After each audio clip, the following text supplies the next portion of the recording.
Hey, Simon. Hi, Ben. Sorry, I saw Hi. you missed call. I was having something to eat. Yeah. I know you're on leave, so am I. But Yeah. you obviously know what happened at the office today, so I just wanted to Yeah. Well, I'm check in actually with in you. the And I'm actually in the office tomorrow morning. oh, well, I'm you leaving at go. lunchtime. I've been in Brussels today. Oh, I thought you were in Switzerland this week. I'll fly down tomorrow afternoon, evening. Oh, okay.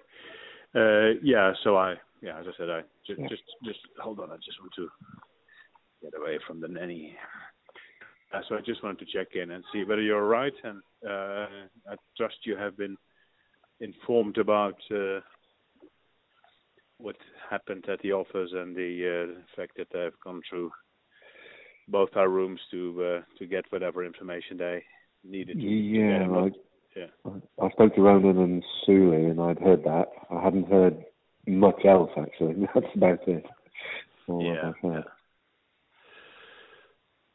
Yeah, but I don't know exactly, of course, the details of the events. But I spoke with Michiel and Ronan 3 times during the day, and with Donny, who is in Barcelona. So it looks as if they have some form of coordination between the Italian prosecutor, possibly with a link into the DOJ, but we're not sure yet. But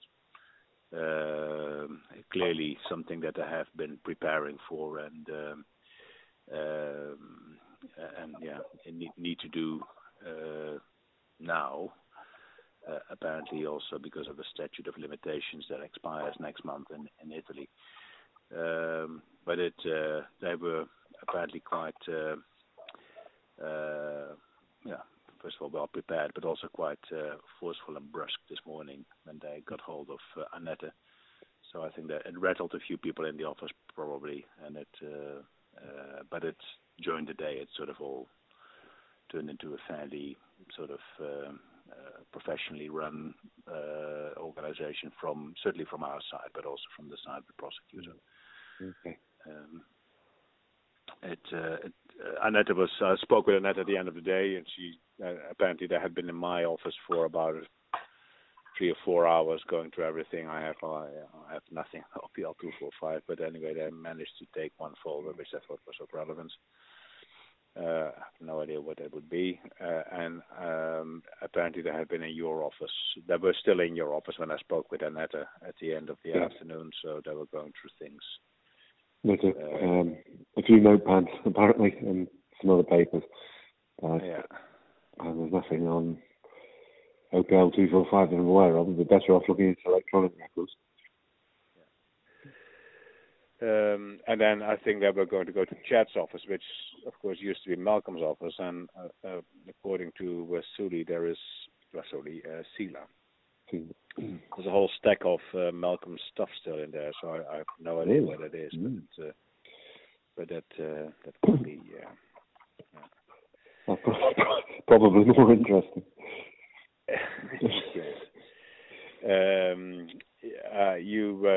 You are aware of the sort of status or the Donny and the legal team have been up to in terms of the OPL 245 forensic investigation that we are doing ourselves. Yeah, I spoke to Danny a couple of weeks ago, but I'm not in a forensic sense to say, where are you? What have you found? Is there anything to be concerned about? I didn't have that kind of conversation with him. You may have had more, particularly if you spoke to him today. Yeah. Well, they've gone through all the old email exchanges, etc. I think I've been briefed a few times verbally. They've given me a briefing the day before the audit committee because they were going to give a verbal update to the audit committee. So I take it you have. Yes. You have heard the verbal update, so you probably are also up to date with everything. But to the extent that they may not have shared sort of the very latest, I don't think they found anything that was clearly incriminating or that sort of suggested that we were colluding or doing anything inappropriate. But there was apparently some loose chatter between people from the team, particularly the people that we hired from MI6, who must have said things like, well, yeah, I wonder who gets a payoff here and whatever. So it's unhelpful email exchanges. That's I haven't seen them, but apparently were judged to be, just pub talk in emails, which is of course stupid, but nevertheless it's there. Okay. So it. And that was from the time of the ENI payment, or from a subsequent investigation by us using people with that background? No, this is from the time of the ENI payment, where it all was sort of figured out how to do this and whatever. So apparently there were some really unhelpful emails in there, which then subsequently needed to be followed up with interviews. Just say, well, what did these emails mean? Well, you're never going to get a good answer out of that, of course. But I had a list of people that I were going to interview. And they've done a few, like Anne Picard, and a few others who still work for us. But they were also going to interview Peter Robinson. I'm not sure whether they in the end managed to speak to him, because of course he can decline to be interviewed. He doesn't work for us anymore. And they were going to interview Malcolm, and they were going to interview Peter Voser. So I'm not sure whether they were going to interview you, but but if you haven't been approached, then you're probably not going to. So it's the whole. I got a briefing at some point in time together with the law firm, who said, well, yeah, we don't think there is anything troublesome here, but at some point in time we have to, when it's all done, we have to make up our mind whether we just say, well, that's it, we've investigated everything that could be investigated, and now we conclude there is nothing wrong and we'll put it to rest, or whether we just say, well, there's a few funny things here, maybe we should just disclose it to the DOJ, because it all happened at the time we were, of course, under deferred prosecution agreement. So that we should have maybe at the time been more open with the DOJ than we now find we have been.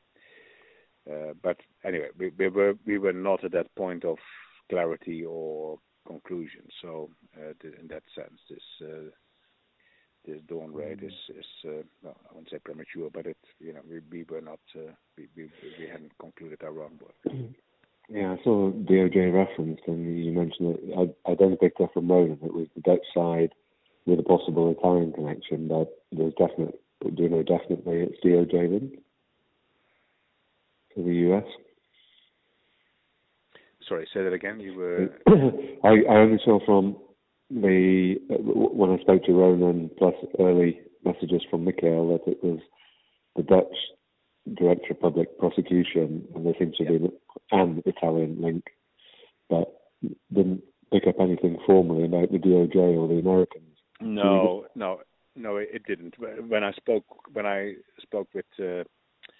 Michiel this morning and Donnie, at some point in time, they said that the DOJ was involved, that it was coordinated with the DOJ, etc. And then when I spoke to them this afternoon, that story had been clarified, and they said, no, there's no DOJ involvement. And the crisis team met at 1:00 and sort of went over who do we need to inform. So do we need to inform the DOJ? Do we need to inform the Serious Fraud Office? Mm-hmm. Do we need to inform the SEC? And they were going to reflect on that. And so I told Ronan, said, well, yeah, okay, let the team properly reflect on that legally and everything else. It, for what it's worth, my view on it would be the DOJ, yes, because we have been asked to collaborate earlier on in an investigation that they were doing in ENI, so it would only be logical if you would inform them, and most probably they are informed anyway, so it doesn't really matter too much. The serious fraud office, same thing. I would think. Inform them. It is probably better anyway. Yeah, The SEC, I don't know, to be perfectly honest. So I asked them to contact Joe Babbitt to get a view on this, whether that is necessary or appropriate or desirable or whatever. Because the last thing you want, of course, is some sort of request to issue a stock exchange release when there is nothing to be said other than that we are being asked to provide information. So I said that Joe take a view on it. I know that Joe has been informed and involved in all of this in the lead up to the prospectus issuance. So he will be sensitized to it all. He will not get him cold. Yeah. My instinct would be the same, the SFO, because ultimately they're following name Jones to Eteti. It's in the UK where Eteti is, I think, trying to extradite him. So, and in the US, DOJ, FCPA is a DOJ issue, not the SEC. Yeah, exactly. So the SEC has no jurisdiction here. It's more is there anything that is share price sensitive? Well, yeah, I guess it. Depending on how you look at it, there is, but everything is share price sensitive if you're not very careful. At this particular point in time, that seems to be the case. Sorry? Okay. No, at this point in time, everything seems to be share price sensitive. Exactly. Anyway, so I just wanted to touch base with you, see whether you had any any reflections. You were all right, etc. But if you're in the office, I'm in France, so let's see whether there's a need to, or why don't we just check in tomorrow with each other and see how things are going. Well, I will go in, because if I don't, it will look odd, because I know I was due to go in just for a couple of hours, or 4 hours tomorrow morning before I leave. Yeah. And they were not, or Suli certainly wasn't, because she stayed with them until they'd finished, and she wasn't clear whether they were coming back. I don't think they were clear whether they were coming back. And if they are there, then we'll just deal with it.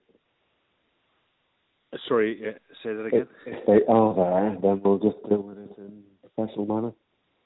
Yeah. You probably know what to do. So don't volunteer any information that is not requested. So and we just.